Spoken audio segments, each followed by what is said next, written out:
We give another scholarship every year, the Dennis Duggan Award. It's another $2,000 scholarship. And this award is named for Dennis Duggan, who was a much beloved Newsday columnist for decades. And he was also a Silurian president.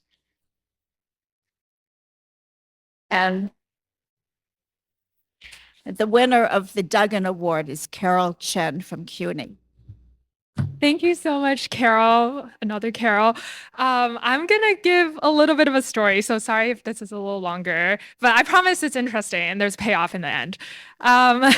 So when I first got a notification on X last October that a residential building in South Bronx collapsed, I jumped onto the subway. I had no idea what to do or if this was going to be published at all, as our school paper was currently on hiatus at the time.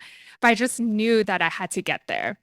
When I arrived, running and gasping for air, I saw every major news outlet there.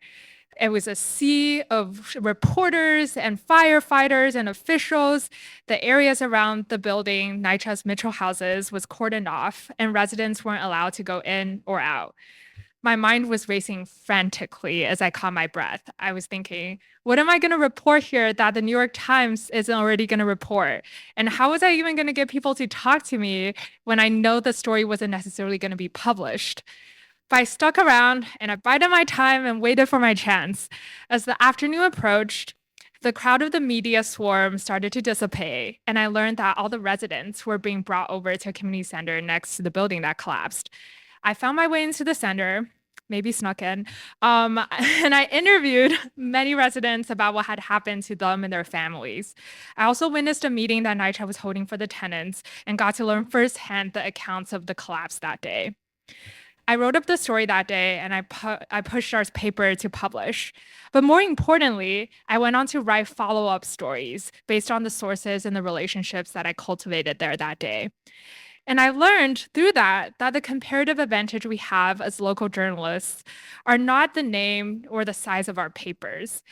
Our comparative advantage lies in our willingness to stick around, to be there, to talk to people, to build relationships, and to be unrelenting in our pursuit of the story from the ground up. And these are the journalist values that I've learned in recent days that Dennis Duggan also embodied, along with all of his fellow Silurians here today. I plan to honor his legacy by pursuing more local stories like these that otherwise wouldn't be told.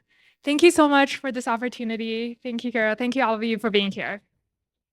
Getting this award from this group is pretty special, and you clearly have earned it. So you have interesting careers ahead. Out there in the wild, where you're going to be working, there is what we would have called in the Air Force a target-rich environment. There's a lot of stuff that needs reporting on out there. And we need young, vital, interested, curious, bright people like you out there working in whatever medium you can, whatever medium best tells your stories, to tell those stories. Because really, if you go back and we're in the 250th anniversary of our grand experiment of this country, of having the citizens theoretically control the political direction of the country. And I think we really need to have a well-informed citizenry that keep this project afloat and buy us another 250 years. Speaking of legends, that's your job, guys. Thank you.